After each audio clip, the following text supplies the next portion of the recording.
আসসালামু আলাইকুম সুপ্রিয় শিক্ষার্থীরা, আশা করি সবাই ভালো আছো। আমিও আলহামদুলিল্লাহ ভালো আছি। আমি সামিয়া ইয়াসমিন ব্যবসায় উদ্যোগ ক্লাস নিয়ে আজকে আবার চলে এসেছি।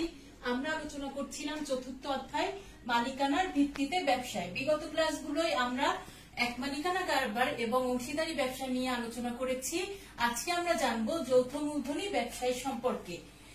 আমরা জানি এক মালিকানা ব্যবসার মাধ্যমে বিশ্বের বুকে ব্যবসায় যে আনুষ্ঠানিকতা শুরু হয়েছিল, কালক্রমে তার এক মালিকানার মধ্যে সীমাবদ্ধ থাকেনি।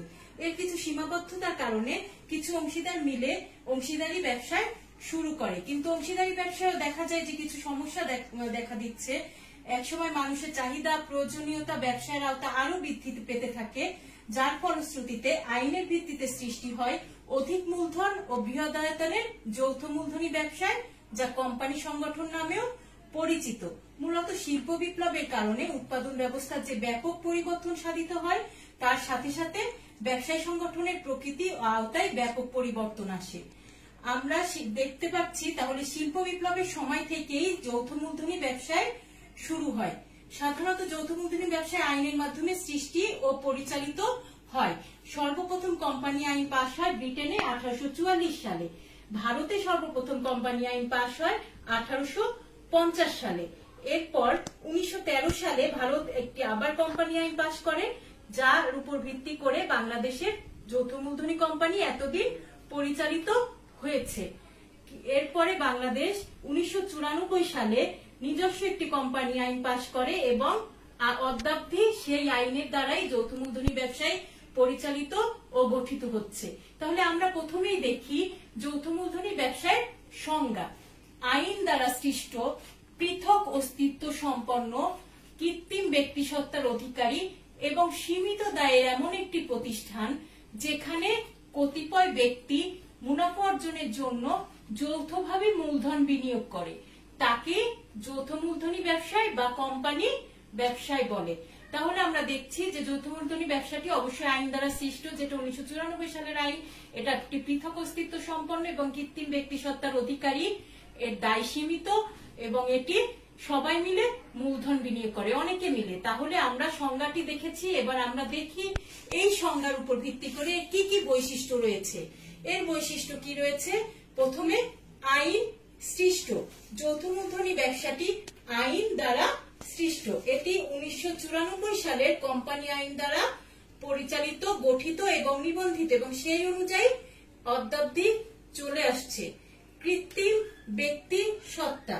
যৌথ মূলধনী কোম্পানি কৃত্রিম ব্যক্তি সত্তার অধিকারী। কৃত্রিম ব্যক্তি সত্তা বলতে ব্যক্তি না হয়েও ব্যক্তির মতো সব আইনগত মর্যাদা অধিকার অর্জন করে। যৌথ মূলধনী কোম্পানিটি ব্যক্তির মতো নিজ নামে অন্যর সাথে চুক্তি ও লেনদেন করতে পারে এবং প্রয়োজনীয় তৃতীয় পক্ষের বিরুদ্ধে কিংবা অন্য পক্ষের বিরুদ্ধে মামলাও দায়ের করতে পারে। সদস্য সংখ্যা। যৌথ মূলধনী কোম্পানির সদস্য সংখ্যা আইনে উল্লেখ থাকে। সাধারণত প্রাইভেট লিমিটেড কোম্পানির জন্য 2 থেকে সর্বোচ্চ 50 জন এবং পাবলিক লিমিটেড কোম্পানির থেকে সর্বনিম্ন 7 জন এবং সর্বোচ্চ শেয়ার দ্বারা সীমাবদ্ধ থাকে। সীমিত দায়। সীমিত দায় আমরা জানি এক মালিকানা এবং অংশীদারি কারবারের দায় অসীম থাকে, কিন্তু যৌথ মূলধনী কোম্পানি এতে সদস্যদের দায় সীমিত থাকে। সিল। সিল ব্যবহার বাধ্যতামূলক। কোম্পানির নামে একটি সিল থাকে। কোম্পানির সকল কাজে ও কাগজপত্রে এই সিলের ব্যবহার বাধ্যতামূলক থাকে। শেয়ার হস্তান্তর। যৌথ মূলধনী ব্যবসায় ছোট ছোট শেয়ার এককে মূলধনগুলো ভাগ করা হয় এবং এই এককগুলোকে শেয়ার বলে। এই শেয়ার জনগণের মাঝে বিক্রিও করা যায়। চিরন্তন অস্তিত্ব। যৌথ মূলধনী কোম্পানি চিরন্তন অস্তিত্ব সম্পন্ন থাকে, কারণ এটি আইন দ্বারা সৃষ্টি। ব্যবস্থাপনা। মালিকানা থেকে ব্যবস্থাপনা সম্পূর্ণ আলাদা। আমরা এক মালিকানা এবং অংশীদারি ব্যবসায় দেখেছি যে মালিক সেই ব্যবস্থাপনায় অংশগ্রহণ করে, কিন্তু যৌথ মূলধনী কোম্পানির ক্ষেত্রে ব্যবস্থাপনা সম্পূর্ণ আলাদা। অন্য তৃতীয় পক্ষ বা কোম্পানি নিযুক্ত ব্যক্তি ব্যবস্থাপনার কাজে অংশগ্রহণ করে। সহজ মূলধন গঠন। যৌথ মূলধনী কোম্পানি যেহেতু অনেকে গঠন করে, অনেকে মিলে গঠন করে, এর জন্য এর মূলধন বিনিয়োগ করা সহজ হয় এবং অনেক মূলধন সহজে পাওয়া যায়। স্বেচ্ছামূলক প্রতিষ্ঠান। যৌথ মূলধনী ব্যবসায় একটি স্বেচ্ছামূলক প্রতিষ্ঠান। কতিপয় ব্যক্তি স্বেচ্ছায় এই প্রতিষ্ঠানটি গঠন করে। তাহলে আমরা দেখছি যৌথ মূলধনী সুখ কোম্পানির সংজ্ঞা, এর বৈশিষ্ট্য। এখন আমরা এর গুরুত্ব দেখি। গুরুত্ব আমরা এর ভিতর থেকে কিছু গুরুত্ব বের করতে পারি, যেমন একটি মূলধন, সহজ মূলধন গঠন, এর দায় সীমিত, যৌথ মূলধনী কোম্পানির মাধ্যমে বেকারত্ব দূর হয়, অনেক কর্মসংস্থানের সৃষ্টি হয়, ঝুঁকি কম, মাথাপিছু আয় বেশি হয়, দায় সসীম, জাতীয় আয় বৃদ্ধি পায়, এটি একটি গণতান্ত্রিক সিদ্ধান্তে হয়। তাহলে আমরা দেখতে পাচ্ছি যৌথ মূলধনী কোম্পানি অনেকগুলো সুবিধার কারণে, এর গুরুত্ব অনেক সুবিধার কারণে এটি আজকে একটি জনপ্রিয় ব্যবসায়ী সংগঠন।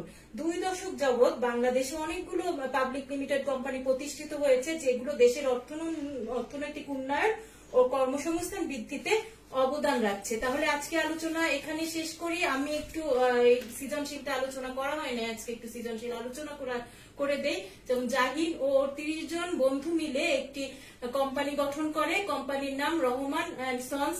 এই কোম্পানিটি তারা শেয়ার বিক্রি করতে পারে এবং এটা আইনের মাধ্যমে সৃষ্টি হয়েছে। এর মাধ্যমে অনেক বেকার সমস্যার সমাধান হয়েছে, অনেকে চাকরি দিয়েছে এবং তাদের আয়ও অনেক ভালো হচ্ছে। তাহলে প্রশ্ন যদি আসে, জাহিন ও তার বন্ধুরা মিলে কোন ধরনের কারবার সংগঠন গড়ে তুলেছে, তোমরা তো উত্তর দিতে পারবে নাকি এটা যৌথ মূলধনী কারবার। এরপরে আসতে পারে যে এই কারবারটি দেশের অর্থনৈতিক উন্নয়নে কি ধরনের ভূমিকা রাখতে পারে। তাহলে ঘ নম্বরে যদি এই প্রশ্নটা আসে, তাহলে তোমরা যৌথ মূলধনী কোম্পানির গুরুত্বটা দিবে।